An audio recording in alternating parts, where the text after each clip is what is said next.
Binary operations one के नाम से जो लेक्चर था उसके अंदर हमने बाइनरी ऑपरेशंस के बेसिक कॉन्सेप्ट के ऊपर बात की और उसकी फॉर्मल डेफिनेशन को देखा, उसको एक्सप्लेन किया और कुछ रैंडम हमने ऑपरेशंस लिए, या कुछ ऐसे रूल्स हमने डिफ़ाइन किए कि जिनमें से कुछ बाइनरी ऑपरेशंस थे और कुछ नहीं थे, और हमने क्राइटेरिया भी डिस्कस किया कि किस क्राइटेरिया की बुनियाद पे हम किसी भी रूल या फंक्शन को किसी सेट के लिए बाइनरी ऑपरेशन कहते हैं, और किस कंडीशन के तहत वो फंक्शन या रूल बाइनरी ऑपरेशन नहीं कहलाएगा।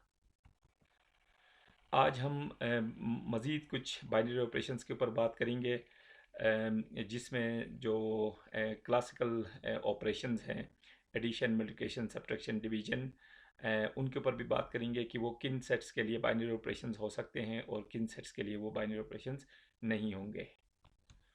इसके साथ साथ जो जॉन बी फ्राले की एक बुक है, first course in abstract algebra, और जोसेफ गेलियन की बुक है, उन बुक्स के अंदर से भी जो कुछ बाइनरी ऑपरेशंस वहाँ पे डिफ़ाइन किए गए उनके ऊपर भी हम बात करेंगे।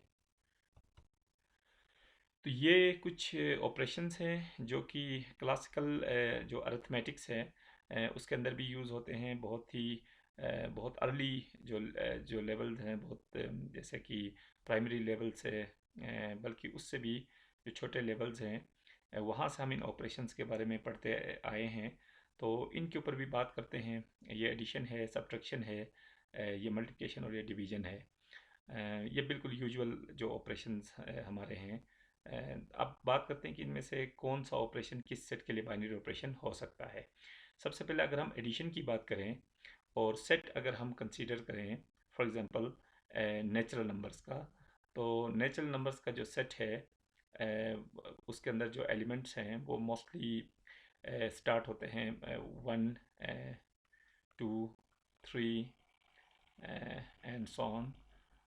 जबकि सेट ऑफ नेचुरल नंबर्स कुछ बुक्स के अंदर जो है वो ज़ीरो से भी स्टार्ट किया जाता है। तो खैर, यहाँ पे जो भी हम नेचुरल नंबर्स का सेट ले लें, अगर हम एडिशन की अगर बात करें तो एडिशन इस सेट के लिए एक बाइनरी ऑपरेशन होगा, क्योंकि इस सेट के कोई से भी हम दो एलिमेंट्स चूज़ करें नेचुरल नंबर्स के, तो उन उनको जब हम सम करेंगे इस रूल के तहत, एडिशन रूल के तहत, तो उसका जो रिज़ल्ट आएगा वो अगेन इसी सेट में से ही होगा। यानी हर ऑर्डर पेयर के लिए, हर जितने भी ऑर्डर पेयर्स हम ले सकते हैं इसमें, उनका जो सम होगा वो अगेन एक यूनिक नेचुरल नंबर ही होगा। यानी हम ये कह सकते हैं कि ये जो एडिशन है वो एक ऐसा रूल है जो सेट ऑफ नेचुरल नंबर्स के जितने भी पॉसिबल ऑर्डर पेयर्स हैं उन तमाम ऑर्डर पेयर्स के लिए एक यूनिक नेचुरल नंबर असाइन करता है। फॉर एग्ज़ाम्पल अगर हम बात करें 2+3 की, 2 और 3 अगर हम पेयर लेते हैं तो इनका सम जो होगा वो होगा 5, जो कि एक नेचुरल नंबर है।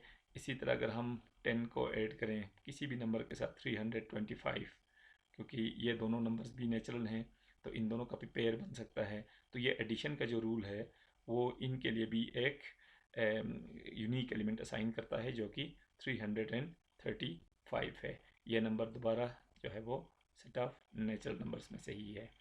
तो इसका मतलब ये हुआ कि ये जो एडिशन का ऑपरेशन है वो सेट ऑफ नेचुरल नंबर्स के लिए बाइनरी ऑपरेशन है। इसी तरह अगर हम बात करें सेट ऑफ रेशनल नंबर्स की, सेट ऑफ रियल नंबर्स की, सेट ऑफ कॉम्प्लेक्स नंबर्स की, तो ये ऑपरेशन इन तमाम जो सेट्स हैं इनके लिए बाइनरी ऑपरेशन बनाता है। या ये कह सकते हैं कि तमाम सेट्स के लिए एडिशन जो है वो एक बाइनरी ऑपरेशन है। जबकि इसी तरह कुछ और भी हम सेट्स ले सकते हैं, जैसे सेट ऑफ इवन नंबर्स का जो सेट है वो भी, उसके लिए भी एडिशन बाइनरी ऑपरेशन होगा, क्योंकि हम सेट ऑफ इवन नंबर्स में से कोई से भी दो एलिमेंट्स हम चूज़ करें तो उनका सम जो है वो अगेन एक यूनिक इवन नंबर ही होता है। तो लेकिन अगर हम बात करें ऑड नंबर्स की, सेट ऑफ ऑड नंबर्स की, तो ऑड नंबर्स का जो सेट है वो उसके लिए एडिशन बाइनरी ऑपरेशन नहीं होगा, क्योंकि दो ऑड नंबर्स में से, फॉर एग्जांपल ये ऑड नंबर्स का सेट है, अगर सारे ऑड नंबर्स की बात करें तो ये +-1 +-3 +-5 एंड सो ऑन। तो इसके अंदर से कोई से भी हम दो एलिमेंट्स चूज़ करें, फॉर एग्जांपल एक एलिमेंट मैंने लिया है यहाँ से 3 और दूसरा एलिमेंट लिया है 7, तो इन दोनों का पेयर बन सकता है। लेकिन इन दोनों के ऊपर जब मैं ये बाइनरी जो ये एडिशन का रूल अप्लाई करूँ, तो ये रूल क्या करेगा, इन दोनों के लिए एक एलिमेंट असाइन तो करेगा, एक यूनिक एलिमेंट असाइन करेगा, लेकिन वो यूनिक एलिमेंट इसी सेट में से नहीं होगा। तो इसलिए हम कह रहे हैं कि एडिशन जो है वो सेट ऑफ ऑड नंबर्स के लिए बाइनरी ऑपरेशन नहीं होगा। इसी तरह और भी कुछ हमारे पास सेट्स हैं, जैसे कि क्यू प्राइम, जिसको हम जो है नॉर्मली इर्रेशनल नंबर्स का सेट कहते हैं, सेट ऑफ इर्रेशनल नंबर्स। तो उसके लिए भी एडिशन जो है वो बाइनरी ऑपरेशन नहीं होता, क्योंकि दो इर्रेशनल नंबर्स का सम जो है वो इर्रेशनल हो भी सकता है, नहीं भी हो सकता है। यानी बहुत सारे इर्रेशनल नंबर्स के पेयर्स हम ऐसे ले सकते हैं जिनका सम जो है वो इर्रेशनल नंबर से बिलोंग नहीं करता। फॉर एग्जांपल जैसे 2 + रेडिकल 3, ये एक इर्रेशनल नंबर है, और दूसरा मैं नंबर ले सकता हूँ 3 - रेडिकल 3। तो ये देखें, ये दो नंबर्स, ये नंबर और ये नंबर दोनों इरेशनल्स हैं। लेकिन जब इन दोनों नंबर्स पे मैं एडिशन का रूल अप्लाई करूँ, एडिशन का जब हम रूल अप्लाई करते हैं इस पे, तो इसका जो रिज़ल्ट आएगा ज़ाहिर है वो ये दोनों कैंसिल होंगे, और ये 2 + 3 इसका रिज़ल्ट होगा 5। तो ये देखें, दो इरेशनल नंबर्स का सम एक रेशनल नंबर आ रहा है 5, जो कि क्यू प्राइम से बिलोंग नहीं करता। तो एडिशन जो है वो इन दोनों पेयर्स के लिए एक यूनिक एलिमेंट तो साइन कर रहा है, लेकिन वो यूनिक एलिमेंट दोबारा उस सेट से बिलोंग नहीं करता। इसलिए हम कह रहे हैं कि जो क्यू प्राइम का सेट है, क्यू प्राइम का जो सेट है, उसके लिए भी एडिशन बाइनरी ऑपरेशन नहीं होगा।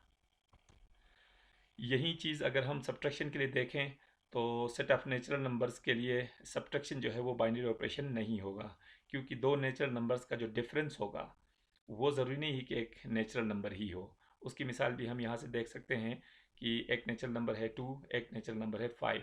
तो इसके ऊपर हम सब्ट्रैक्शन का रूल अप्लाई करें, तो ये जो यूनिक नंबर हमें मिलता है वो -3 का मिलता है, जो कि सेट ऑफ नेचुरल नंबर से बिलोंग नहीं करता। जबकि बाइनरी ऑपरेशन होने के लिए जो यूनिक एलिमेंट ये रूल असाइन करेगा उसको उसी सेट से बिलोंग करना चाहिए। इसी तरह अगर हम बात करें सेट ऑफ इंटीजर्स की, तो इंटीजर्स की बात करें तो जो सब्ट्रैक्शन का ऑपरेशन है वो सेट ऑफ इंटीजर्स के लिए बाइनरी ऑपरेशन होता है, क्योंकि दो इंटीजर्स का जो डिफरेंस है वो हमेशा एक इंटीजर ही होता है। इसी तरह बात करें हम रेशनल नंबर्स की, तो सब्ट्रैक्शन जो है वो रेशनल नंबर्स के लिए भी बाइनरी ऑपरेशन है, क्योंकि दो रेशनल नंबर्स का जो डिफरेंस होगा वो हमेशा एक यूनिक रेशनल नंबर ही होता है। इसी तरह अगर हम इरेशनल नंबर्स की बात करें, तो इरेशनल नंबर्स के लिए अगेन वही बात है कि दो इरेशनल नंबर्स का जो डिफरेंस है वो ज़रूरी नहीं कि हमेशा एक इरेशनल नंबर ही हो। हम इस चीज़ को हम डेमोन्स्ट्रेट भी कर सकते हैं यहाँ पे। फॉर एग्जांपल रेडिकल 3 जो है एक इरेशनल नंबर है, और रेडिकल 3 अगेन एक इरेशनल नंबर है। यानी दो इरेशनल नंबर्स लिए, मैंने एक ही नंबर को दो दफ़ा लिया, क्योंकि इरेशनल नंबर्स के पॉसिबल ऑर्डर पेयर्स में से एक ये भी है। लेकिन इन दोनों का जो डिफरेंस है वो बनता है 0, और जो कि एक इरेशनल नंबर नहीं है। तो इसका मतलब ये हुआ कि इरेशनल नंबर्स का सेट जो है उसके लिए भी सब्ट्रैक्शन बाइनरी ऑपरेशन नहीं है। जबकि हम बात करें रियल नंबर्स की और कॉम्प्लेक्स नंबर्स की, तो इन दोनों सेट्स के लिए भी जो सब्ट्रैक्शन है वो बाइनरी ऑपरेशन होता है। इसी तरह अगर मल्टीप्लिकेशन की बात करें, तो सेट ऑफ नेचुरल नंबर्स के लिए मल्टीप्लिकेशन बाइनरी ऑपरेशन होगा, सेट ऑफ इंटीजर्स के लिए भी बाइनरी ऑपरेशन है, सेट ऑफ रेशनल नंबर्स के लिए भी बाइनरी ऑपरेशन है, सेट ऑफ इरेशनल नंबर्स के लिए बाइनरी ऑपरेशन नहीं होगा, और सेट ऑफ रियल नंबर्स के लिए बाइनरी ऑपरेशन है, सेट ऑफ कॉम्प्लेक्स नंबर्स के लिए बाइनरी ऑपरेशन है। और इस चीज़ को हम इजीली चेक कर सकते हैं, क्योंकि दो नेचुरल नंबर्स का प्रोडक्ट हमेशा नेचुरल होता है, दो इंटीजर्स का प्रोडक्ट हमेशा इंटीजर, दो रेशनल नंबर्स का प्रोडक्ट हमेशा रेशनल, दो रियल नंबर्स का प्रोडक्ट हमेशा रियल, और यही चीज़ कॉम्प्लेक्स के लिए भी ट्रू है। अगर डिवीजन की बात करें, तो ये natural numbers, integers, rationals, irrationals, रियल्स और कॉम्प्लेक्सेस, इनमें से किसी सेट के लिए डिवीजन का ऑपरेशन जो है वो बाइनरी ऑपरेशन नहीं होगा, क्योंकि हम इजीली देख सकते हैं कि ये वो रिक्वायरमेंट्स जो है वो पूरी नहीं कर रहा।